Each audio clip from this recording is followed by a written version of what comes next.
she didn't scream when the pain hit her. She couldn't.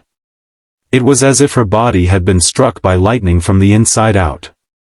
One moment she was standing in the harsh fluorescent glow of a 7-Eleven at the edge of a quiet highway, shifting her infant from one shoulder to the other, and the next she was folding toward the cold tile floor, her breath stolen, her vision blurring, her baby's soft cry slicing through the hum of refrigerators and coffee machines. The world didn't slow down for her. The door chimed. A coffee machine beeped. A truck idled outside. And she collapsed, clutching her side, as a stranger holding a styrofoam cup of black coffee turned just in time to see her fall.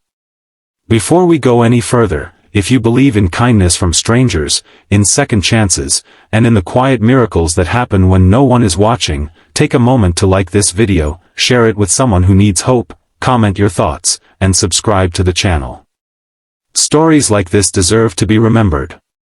Her name was Marissa Cole, 24 years old, with tired hazel eyes and the kind of strength that comes from surviving things no one claps for. She had been awake for nearly 30 hours.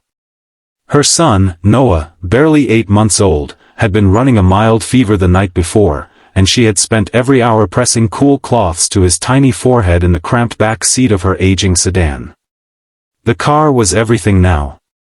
Bedroom. Closet.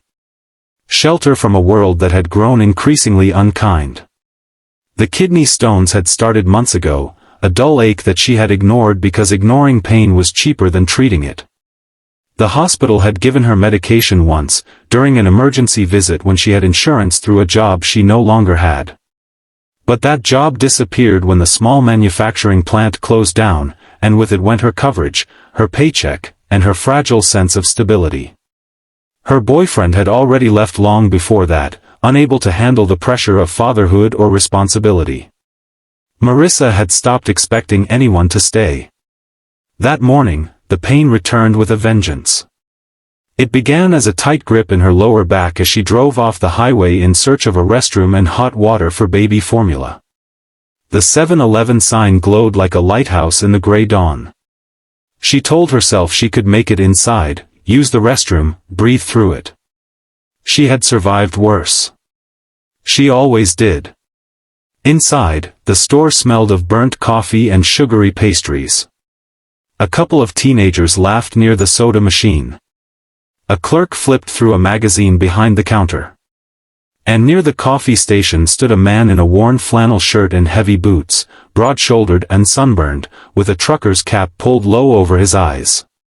His 18-wheeler sat parked outside, engine rumbling like distant thunder. Marissa felt the pain explode as she reached for the restroom handle. It radiated from her side to her abdomen, sharp and merciless, like shards of glass twisting under her ribs. She tried to steady herself against the wall, shifting Noah higher against her chest.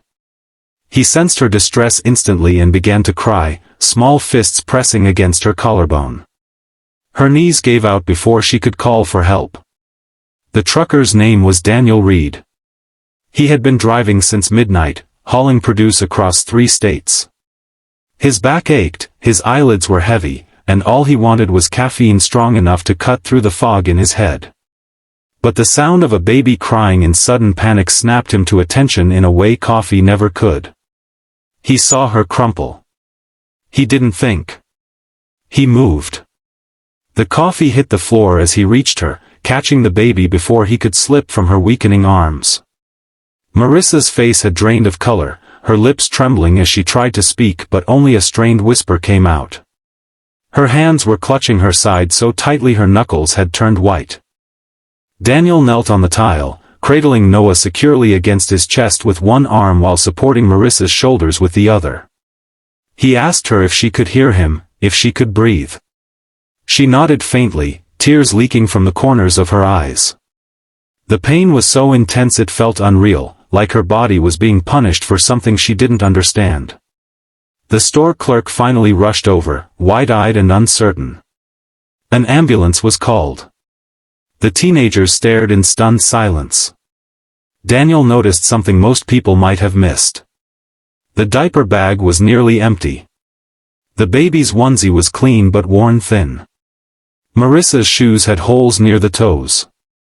And when her purse spilled open during the fall, it revealed not makeup or wallet stuffed with cards, but a small stack of folded documents, a nearly empty bottle of over-the-counter pain relievers, and a handful of loose change. She wasn't just sick. She was struggling. The ambulance arrived within minutes, but for Marissa, each second felt endless. She drifted in and out of awareness, terrified of letting go completely because Noah was still crying somewhere near her ear. She kept trying to say his name, to make sure someone held him safely. Daniel climbed into the ambulance without hesitation when he learned there was no one else to take the baby. The paramedics didn't argue. Something in his steady presence made it feel right. He held Noah against his chest, whispering reassurances in a low, gravelly voice as the siren wailed and the morning traffic parted. At the hospital, doctors confirmed what Marissa already knew deep down. A severe kidney stone blockage. Dehydration. Signs of prolonged stress. She would need treatment immediately. Pain management. Possibly a procedure. When they asked about insurance, she closed her eyes. Daniel stood a few feet away, rocking Noah gently as nurses worked around them. He had a daughter once. Her name was Lily. She would have been 12 now. A drunk driver had taken her life on a rainy night while Daniel was on the road, chasing miles and paychecks. Since that day, he had carried a quiet guilt, a belief that if he had been home more, somehow things would have been different. It was irrational. But grief rarely listens to reason. Holding Noah stirred something inside him that had been buried under years of asphalt and loneliness. When the hospital administrator began discussing payment options in a clipped, professional tone, Daniel interrupted. He didn't make a scene. He simply asked what it would take to make sure Marissa received the care she needed. He had savings. Not much, but enough. Years of living simply in his truck, sending money home to a house that felt emptier each year. He had been planning to renovate the kitchen someday. Maybe take fewer routes. Maybe try to build a life that felt less transient. In that sterile hallway, listening to a young mother cry quietly through waves of pain and fear, those plans shifted. Marissa underwent a procedure that afternoon. The blockage was treated successfully. The pain, once unbearable, finally began to loosen its grip. When she woke fully hours later, the first thing she saw was Noah asleep in a chair beside her bed, cradled carefully in the large arms of the trucker from the convenience store. For a moment she thought she was still dreaming. Daniel stood when he noticed her eyes open. Relief washed over his face in a way that surprised even him. He told her she was going to be okay. He told her the doctors said she was strong. He didn't mention the bills yet. Over the next 2 days, as Marissa recovered, pieces of her story spilled out. The lost job. The eviction notice. The nights in the car. The fear of asking for help because every time she had before, it had come with strings attached or judgment wrapped in polite smiles. Daniel listened. Not with pity, but with understanding. He told her about Lily. About the empty house. About how the road had become easier than sitting in silence. Something changed in both of them during those quiet hospital hours. It wasn't romance. It was recognition. Two people carrying invisible weights that had grown too heavy to hold alone. When Marissa was discharged, she expected to return to her car and the uncertain future waiting there. Instead, Daniel handed her a folded set of keys. Not to his truck, but to a small rental apartment he had arranged for 3 months, paid in advance. It wasn't extravagant. Just safe. Clean. Close to a daycare center and a job placement office he had already researched while she slept. She stared at him in disbelief. He shrugged it off like it was nothing. He said everyone deserves a soft place to land at least once. Over the following weeks, Daniel checked in from the road. Not hovering, not controlling. Just making sure she had groceries. That Noah's fever had fully passed. that she was attending follow-up appointments. Marissa found part-time work at a local clinic's front desk, ironically in the very building that had treated her. The staff remembered her. They saw her resilience. 3 months turned into 6. Marissa saved every dollar she could. She enrolled in night classes to become a medical assistant.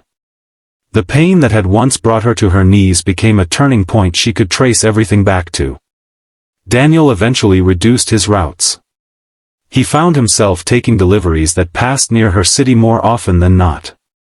He would stop by, bringing small toys for Noah or fresh fruit from his cargo. He never overstepped. He simply showed up. One evening, nearly a year after the collapse at 7-Eleven, Marissa stood in her modest but warm apartment, watching Noah take his first wobbly steps toward Daniel's open arms. The laughter that filled the room felt like sunlight breaking through years of storm clouds. She realized that the worst day of her life had also been the day everything quietly began to change. If this story has touched your heart so far, please take a moment to like the video, share it with someone who believes in compassion, and subscribe so we can continue sharing stories that remind us of the good still left in this world. And before we reach the end, I have a special request for you. Comment the word kindness if you believe one act of compassion can change a life forever. Life didn't become perfect for Marissa. There were still bills. Still sleepless nights. Still moments of doubt. But she was no longer alone in the fight. She had learned that strength isn't about never falling. It's about allowing someone to help you stand. Daniel found something too. Not a replacement for the daughter he lost, nothing could ever be that, but a renewed sense of purpose. Each mile on the highway felt less like escape and more like connection. He had not been able to save Lily. But on a random morning, in a fluorescent-lit convenience store, he had been there in time to catch someone else before they hit the ground. And sometimes, that is enough. The 7-Eleven still stands off that quiet highway exit. Most mornings, truckers stop for coffee without ever knowing what happened there. They don't see the invisible thread that now connects a once homeless mother, a resilient little boy, and a grieving father who chose to act instead of look away. But somewhere in a small apartment filled with laughter and determination, a young woman tucks her son into bed each night with gratitude in her chest for the stranger who didn't hesitate. And somewhere on the open road, a trucker drives with the windows cracked, sunlight warming his face, knowing that even in a world that can be brutally indifferent, one moment of courage can echo for years. If this story moved you, if it reminded you that humanity is still alive in the smallest gestures, please engage with this video, like it, share it, and leave your thoughts below. Your support helps keep stories of hope alive. Because sometimes the difference between tragedy and transformation is simply someone willing to catch you when you fall.